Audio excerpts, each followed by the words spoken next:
भारत माता की जय। भारत माता की जय। सबसे पहले इस कार्यक्रम की रूपरेखा बनाने वाले आदरणीय हमारे गुरुवर जो बिहार से चल के आए हैं, मैं उनको प्रणाम करता हूं, उनको धन्यवाद देता हूं। हमारे परम मित्र संजय उपाध्याय जी, आप सब जानते ही होंगे, इसमें कोई परिचय कराने की जरूरत नहीं है। भारतीय जनता पार्टी के वरिष्ठ नेता हैं, आप हमारे साथ में हैं। मैं आपको धन्यवाद देता हूं कि आज आपने मुझे मुंबई में आकर अपनी बात रखने का अवसर दिया। हमारे भाई, छोटे भाई शर्मा जी, जैन साहब, बहन जी और आप सबको मैं अपना स्नेह भेंट करता हूं, आपको प्रणाम करता हूं।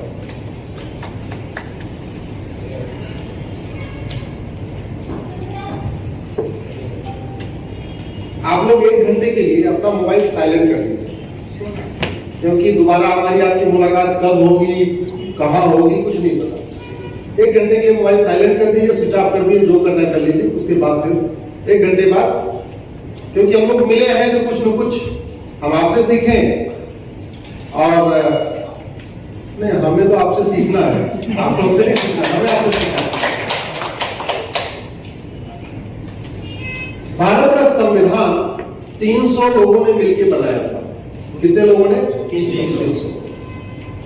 उस 300 में से 75 मुस्लिम्स थे। ये जो 300 लोग संविधान बनाए थे, उसमें संविधान के जानकार थे, कानून के जानकार थे, वेद के जानकार थे, पुराण के जानकार थे, बाइबल के भी जानकार थे और कुरान के भी जानकार थे। तो और 1.5 साल से ज्यादा लंबी चर्चा के बाद संविधान बना। इसी पार्लियामेंट हाउस में, जहां आज की डेट में संसद चलती है, इसी में बैठ बैठ के संविधान बनाया जाता था। आजकल तो संसद का बाइकाट होता है, ये होता है। उस समय जो संविधान बन रहा था, कोई बाइकाट वगैरह नहीं होता था। टाइम पे लोग पहुंचते थे, टाइम पे उठते थे, लंच करते थे, फिर बैठ जाते थे, और कई बार तो 11-12 बजे तक संसद चलती थी इस संविधान को बनाने में। हर व्यक्ति अपना जिसको जो ऑब्जेक्शन होता था वो रखता था, अमेंडमेंट मूव होता था, उसमें सुधार होता था। लास्ट में बाबा साहब अम्बेडकर जो ड्राफ्टिंग कमेटी के चेयरमैन हैं, कभी वो अपनी बात रखते थे, कंक्लूड करते थे, कभी सरदार पटेल कंक्लूड करते थे, कभी श्यामा प्रसाद मुखर्जी कंक्लूड करते थे, कभी नेहरू जी कंक्लूड करते थे। ये सब लोग संविधान सभा में थे। साथियों, जिन विषयों पे 75 साल पहले चर्चा हो गई, लगभग 2 साल तक लंबी चर्चा हुई, और 300 लोगों ने चर्चा करके तय कर दिया कि अगला हमारा जो भारत बनेगा आजादी के बाद, आजाद हो ही चुका है, वो इस पे चलेगा, इस तरीके से चलेगा। क्या उसमें दोबारा चर्चा करने की जरूरत है क्या? अगर हमारे पूर्वजों ने, हमारे पिताजी ने, हमारे दादाजी ने कुछ तय कर लिया कि भाई हमारी फैमिली ऐसे चलेगी, क्या हमें बार बार उस पर चर्चा करना चाहिए? अगर हम अपने दादा की बात नहीं मानते तो हम अच्छे उनके वारिस तो नहीं कहला सकते ना, फिर तो नालायक ही कहलाए। तो इसलिए संविधान में जो कुछ लिखा हुआ है, अगर उस पर लोग ऑब्जेक्शन कर रहे हैं तो मक्कारी कर रहे हैं, वो गद्दारी कर रहे हैं। हाँ, संविधान में जो चीजें न लिखी हो, वो चीज अगर पार्लियामेंट में आ रही है, उस पर तो विरोध प्रदर्शन समझ जाता है। लेकिन जो चीज 75 साल पहले आपके तय हो गया, चर्चा हो गई, वोटिंग हो गई, अमेंडमेंट मूव हो गया, सब कुछ हो गया, उस पर आजकल फिर आज आके कोई X party, Y party, Z party वाला अगर बोले नहीं अभी इस पर डिस्कशन की जरूरत है, डिबेट की जरूरत है, अरे डिस्कशन डिबेट सब हो गया। ऐसे नालायक लोगों को हमें आइडेंटिफाई करने की जरूरत है। भाई जो अपने बाबा की बात नहीं मानता, दादा की बात मानकर क्या कहते हैं? कपूत है। सब सुना है, पूर्वांचल के लोग होंगे, समझते होंगे, कूद कपूत कहते, कपूत है ये। तो जो हमारे संविधान निर्माताओं की बात नहीं मान रहा, वो कपूत है कि नहीं है? नालायक हो। संसदीय भाषा है, नालायक कोई असंसदीय नहीं है, ये भी संसदीय भाषा है, पार्लियामेंट्री लैंग्वेज है। हमारा देश संविधान से चलता है। संविधान का मतलब, तो उसका संधि विच्छेद करिए, संविधान ऐसा विधान जो सबके ऊपर समान रूप से लागू हो उसको कहते हैं संविधान। लेकिन वास्तव में 75 साल के बाद भी भारत में संविधान लागू नहीं हो पाया है। भारत में बहुविधान चल रहा है। हिंदू के लिए अलग विधान, मुस्लिम के लिए अलग विधान, पारसी के लिए अलग विधान, ईसाई के लिए अलग विधान, जबकि होना क्या चाहिए था? संविधान। और संविधान में क्या क्या होना सकता है? आपके धार्मिक अधिकार समान होने चाहिए, आपके नागरिक अधिकार समान होने चाहिए, आपके सिविल राइट यूनिफॉर्म होने चाहिए, आपके ह्यूमन राइट यूनिफॉर्म होने चाहिए, आपके रिलीजियस राइट यूनिफॉर्म होने चाहिए। तो यूनिफॉर्म होने चाहिए, इसमें कोई डाउट है क्या?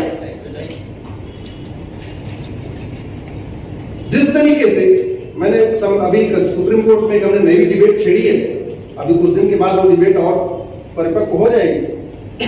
हमारा ये कहना है कि जिस तरीके से धर्म का मतलब रिलीजन नहीं होता, धर्म के लिए कोई शब्द नहीं है, इसलिए हम रिलीजन को यूज करते हैं, इसी तरीके से संविधान के लिए कोई शब्द नहीं है, इसलिए हम कॉन्स्टिट्यूशन को यूज करते हैं।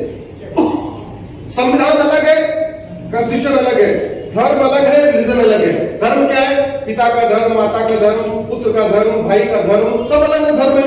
डॉक्टर का धर्म, ड्राइवर का धर्म, सांसद का धर्म, मंत्री का धर्म, सबके अलग अलग धर्म है।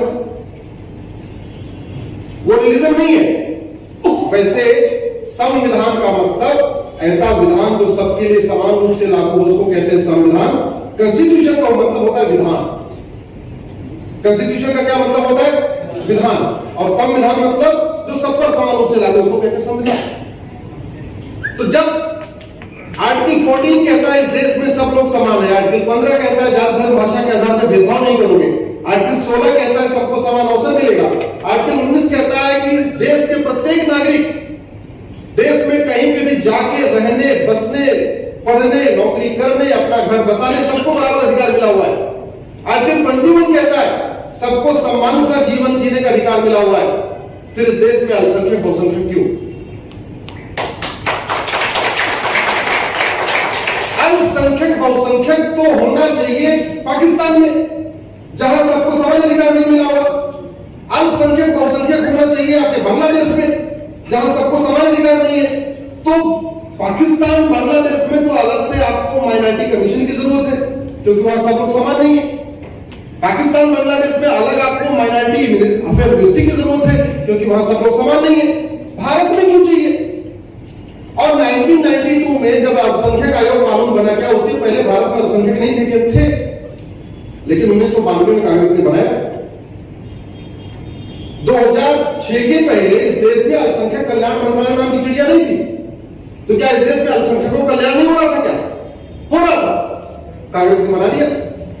भारत के संविधान में कहीं माइनॉरिटी डिफाइन नहीं है, भारत के किसी कानून में माइनॉरिटी डिफाइन नहीं है, लेकिन माइनॉरिटी कमीशन भी बन गया, माइनॉरिटी अफेयर मिनिस्ट्री भी बन गई है, हजारों करोड़ों का बजट भी जा रहा है।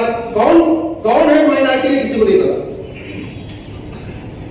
वो दोनों कानून मैंने सुप्रीम कोर्ट में चैलेंज किए हैं, माइनॉरिटी कमीशन वाला, माइनॉरिटी अफेयर मिनिस्ट्री वाला। अभी मंडे को दोबारा इसमें से सुनवाई होनी है।